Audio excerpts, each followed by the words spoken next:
Ya, Assalamualaikum warahmatullahi wabarakatuh. Ketemu lagi di channel YouTube saya. Kali ini saya mau share contoh kertas kerja evaluasi dokumen penawaran teknis untuk jasa konsultan non-konstruksi. Ini kebetulan saya lagi dapat pekerjaan, paket pengadaan untuk pengadaan aplikasi ya. Dia masuk ke jenis pengadaan jasa konsultansi. Ini kebetulan nama paketnya. Jadi karena didapat dari tugaskan untuk melaksanakan tugas tersebut, ya udah kita buat kertas kerjanya.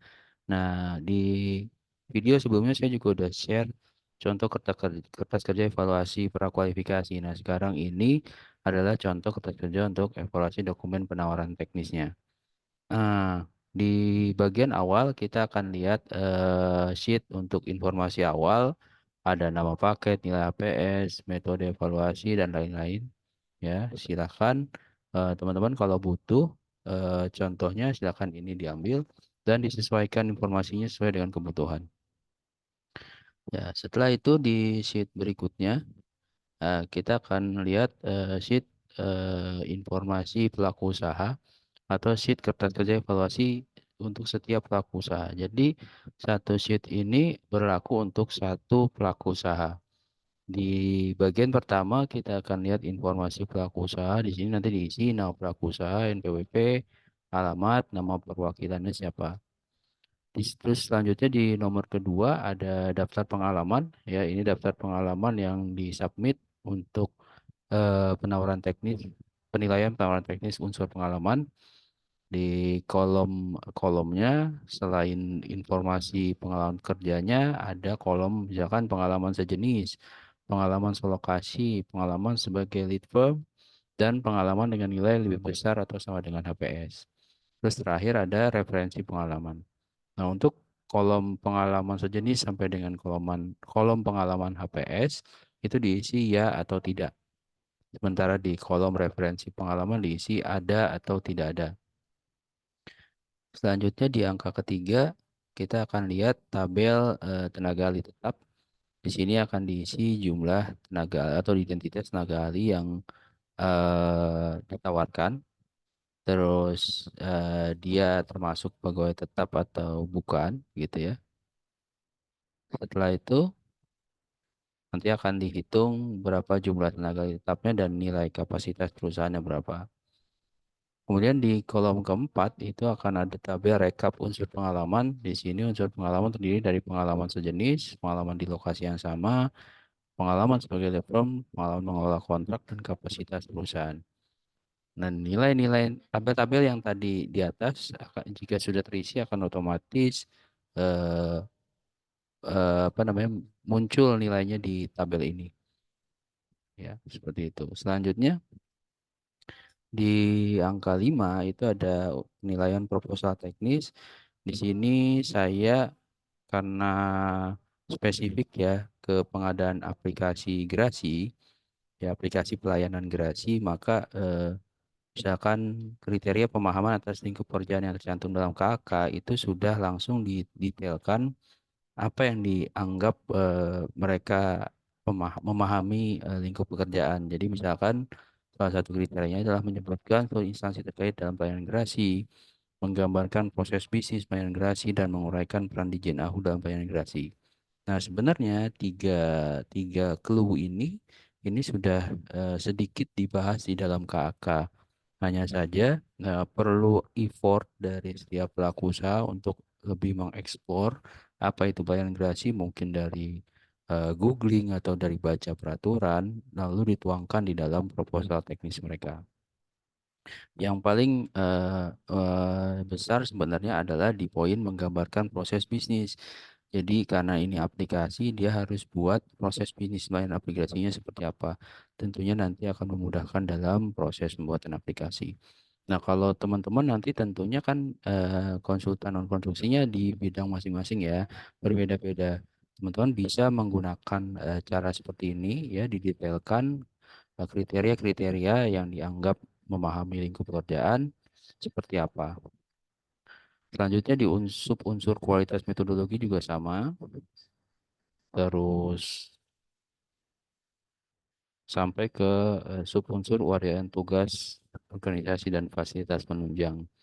Berbeda dengan modul dokumen pemilihan ya, dokumen seleksi yang biasanya di lembar kriteria evaluasinya itu menggunakan kriteria sangat baik sampai dengan sangat kurang ya.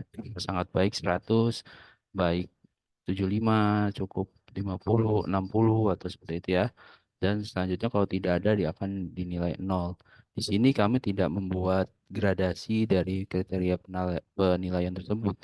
Jadi yang kami sudah membuat kriteria sedetil-detilnya ya. Jadi kalau memang dia menyampaikan dengan sesuai kriteria maka akan mendapatkan poin. Jika tidak ada ya maka tidak akan mendapatkan poin. Nah, cara mengisinya misalkan di kolom yang ini ya, di tabel yang kualitas metodologi. Itu di kriteria penilaiannya sudah kita jelaskan, kita uraikan. Kemudian di kolom berikutnya ada tidak ada. Maka Pokmil itu harus melihat di dalam proposalnya apakah ada unsur pendekatan dan metode yang digunakan yang diuraikan dalam proposal. Kemudian harus apakah ada platform aplikasi yang digunakan. Kalau tidak ada maka diisi tidak ada. Kalau ada maka diisi ada. Langsung di tabel di kolom sebelahnya akan muncul nilainya secara otomatis sesuai dengan kriteria yang tercantum di dalam LKE dan sesuai bobotnya. Nah, di kolom berikutnya akan ada, sorry, di tabel berikutnya ada tabel rekap nilai proposal teknis, itu gabungan dari semua sub-unsur proposal teknis. Kemudian di angka berikutnya di kualifikasi tenaga ahli. Nah, ini eh, angka 7 ya. Terus kita bagi di 7.1 ini tenaga ahli satu siapa? Misalkan di sini jabatannya delivery lead. Ini sesuai yang ada di KK. Nah, ini disesuaikan nantinya sesuai dengan jumlah tenaga ahli yang ditawarkan. Ada tenaga ahli 2, 3, 4, dan seterusnya. Tinggal di copy saja dari misalkan row 92 ini sampai dengan row berikutnya ke bawah di tabel pengalaman. Nanti di insert paste ya, insert di sini di antara kolom row 109 sampai 110. Nah, cara ngisinya ini tidak berbeda dengan kertas kerja Excel yang biasa saya share. Misalkan di persyaratan ini ada pendidikan, sertifikat, pengalaman, pengalaman dan di Jinau. Ini maksudnya adalah unsur familiarity. Di sini diisi uraian persyaratannya sesuai dengan KAK. Kemudian diisi hasil penilaiannya. Apakah lebih, misalkan pendidikan S1 disyaratkan, tapi dia menawarkan S2 maka diisi lebih. Kalau sama-sama S1 berarti diisi sesuai. Kalau tidak sesuai di bawah S1 atau tidak menawarkan, maka dianggap tidak sesuai. Begitu seterusnya dan di kolom berikutnya akan muncul kolom penilaian. Sementara di daftar pengalaman, ini karena ini konsultan non konstruksi jadi tidak sesaklek konsultan konstruksi ya, maka mulai selesainya itu bisa cukup dengan bulan tahun atau tahun saja dan dianggap 1 tahun. Misalkan Januari sampai Desember 2020 maka bisa dianggap 1 tahun. Atau misalkan tahun 2020 maka itu bisa dianggap 1 tahun saja. Seperti itu. Kecuali kalau di konsultan konstruksi dia agak saklek, dia harus ada hitungan tanggal bulan tahun dan nanti di nilai pengalaman tahunnya itu sudah terhitung jumlah harinya. Jadi dia bulan kerja profesional ya dianggapnya ya. Nah, kalau ini kita masih agak longgar ya, agak fleksibel. Begitu seterusnya nanti di tabel berikutnya ada rekap nilai unsur kualifikasi tenaga ahli dari semua tenaga ahli yang disyaratkan. Dan terakhir di angka 9 ada rekap nilai teknis. Nah, di sheet berikutnya ada rekap teknis. Ini hasil gabungan rekap, cuman ini masih kosong ya. Saya belum buat supaya teman-teman Pokmil yang lain juga bisa buat gitu. Kalau kayak gitu kan, kalau cuma rekap aja kayaknya gampang deh. Nah, mudah-mudahan bermanfaat ya teman-teman. Sekali lagi di contoh-contoh kertas kerja yang saya share di sini sekarang sudah memanfaatkan Google Sheet dari Google supaya bisa lebih mudah berbagi pakai ya filenya dan lebih mudah monitor. Ketua Pokmil bisa monitor kinerja anggotanya dan anggotanya pun bisa mereview hasil pekerjaan teman-temannya gitu atau saling koreksi dan bisa juga apa namanya dikerjakan dari jarak jauh. Saya kira itu video saya pada kali ini. Mudah-mudahan bermanfaat. Sampai ketemu lagi di video berikutnya. Assalamualaikum warahmatullahi wabarakatuh.